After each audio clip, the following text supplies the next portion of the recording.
Si tu mujer te cocina mal, te puedes divorciar, dice Hillel. Flexibilidad absoluta. Viene Shammai y dice, esto es una locura, va a quedar todo el mundo judío divorciado.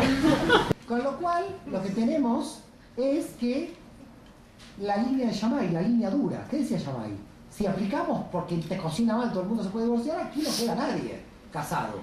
Por lo tanto, dijo Shammai, solamente la gente se puede divorciar en caso de adulterio. En caso de adulterio es la única causa posible. Y aquí, en el tema del divorcio, misteriosamente cuando vemos a Jesús curando el sábado en la línea de Hillel, no inventó el domingo, olvidémonos esto. Estaba curando el sábado porque era flexible en la línea de Hillel. Cuando los fariseos de Shammai ven que cura el sábado, discuten con él, porque era la línea dura. Lo que estamos viendo en la discusión de Jesús con los fariseos no es Jesús contra todo el mundo judío, como aparentemente aparece en el Nuevo Testamento, es una línea de fariseos flexibles en donde estaba Jesús contra otros fariseos duros donde venían de la línea de Shammai.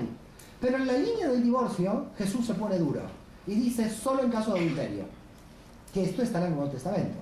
Después la Iglesia por interpretación dijo se anula el tema del divorcio, pero en el Nuevo Testamento Jesús lo permite solo en adulterio. Por lo tanto tenemos los judíos hasta el que no sabe cocinar, por lo tanto se divorcia, que es nuestra teología actual, la teología de Jesús que es por el adulterio y la teología cristiana actual que es se acabó, ni por adulterio.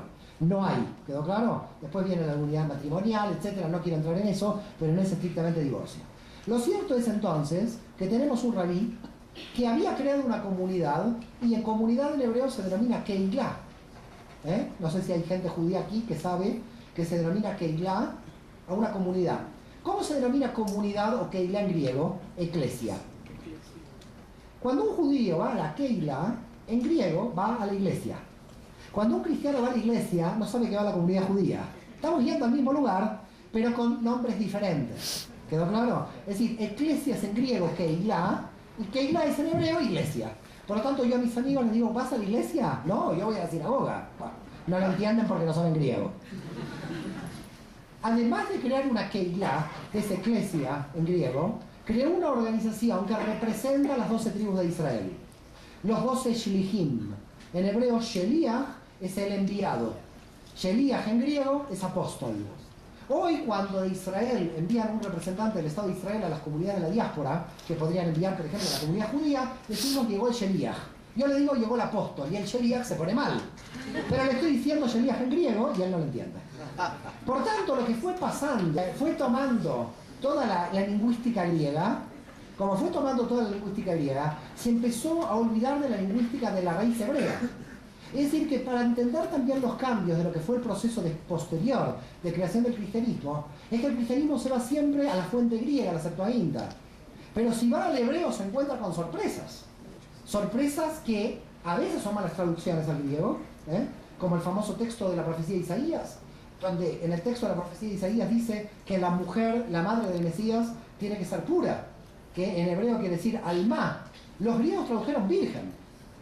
Pero en el texto de Isaías dice pura, muchacha pura, no virgen. Si hubiera dicho virgen, debería decir en hebreo betulá, y dice alma. Solo miren este detalle, el lío teológico que apareció por el cambio de traducción del hebreo al griego. Lo digo porque tiene consecuencias muy importantes los cambios culturales. Cuando uno cambia una palabra, traduce una palabra, se da cuenta que tiene que entrar en la nueva cultura. Entonces, el cristianismo avanzó del hebreo al griego, del griego al latín y del latín a los idiomas nacionales. Con lo cual los sentidos culturales se fueron modificando a medida de que fueron cambiando los idiomas. ¿Se entiende lo que estoy diciendo? Y entonces, claro, volver al hebreo original implica realmente volver a ese pensamiento y sentido original que tenía Yeshua de Nazaret y sus primeros seguidores. Lo cierto es que no voy a contar cómo terminó Yeshua, cómo terminó Jesús, porque creo que todos saben cómo terminó. Para mí, fundamentalmente, bajo el proceso penal romano, que es la cruz. Si hubiera muerto por el judaísmo, le hubieran apedreado, como Esteban, que vino después. A este sí, lo mataron bajo la legislación judía, que fue el apedreamiento. Pero sobre todo, el problema que va a haber el Sanedrín con este movimiento es que no es un grupo mesiánico cualquiera. No es un grupo judío que dice este es el Mesías y empezamos a decirle a todo el mundo judío que es el Mesías. Este Mesías resucitó. Y por lo tanto, si resucitó, este grupo sigue vivo después de la muerte del Mesías. Todos los demás grupos mesiánicos, a la muerte de su Mesías, se disolvían. Porque muerto el Mesías. Ahora este grupo cree que su Mesías resucitó. Ahora vamos a tomar la narrativa. A ver si en el siglo I este grupo de judíos podía pensar que resucitó. ¿Cómo no podría pensar un judío del siglo I que un rabino resucitó si nosotros dentro de la teología judía tenemos un señor que sigue volando en el cielo que se llama Elías? Si el pueblo judío todavía cree en nuestra teología que Elías subió al cielo, indudablemente podemos creer que resucitó y Jesús volvió al cielo. Por lo tanto, los judíos que siguen a Jesús lo pueden creer justamente porque son judíos, porque leen en el texto. Y muchas veces uno se pregunta, ¿y cómo pudo el mundo judío creer?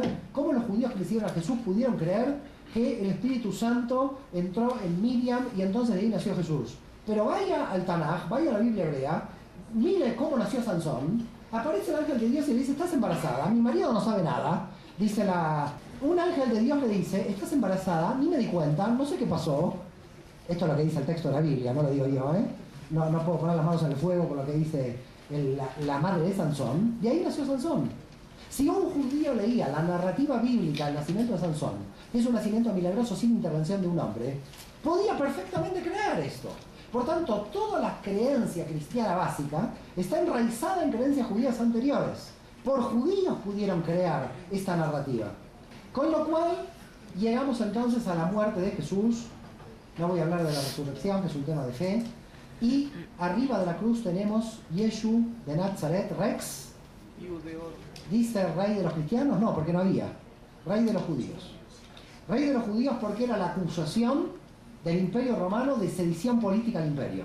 Un Mesías podía realizar una rebelión militar. Y por lo tanto hay que matarlo antes de que se genere una rebelión militar. Y lo que sucedió entonces fue que para algunos tomó el mando Simón Bar Yoná. ¿Conocen al judío Simón Bar Yoná? El profesor de teología no vale. Pedro. Simón Bar Yoná es San Pedro. Simón Bar Yoná era judío. Simón Bar Yoná estaba casado, porque Jesús curó a la suegra. Y en un apócrifo Pedro aparece con una hija, porque en un apócrifo dice que Jesús resucitó a una hija.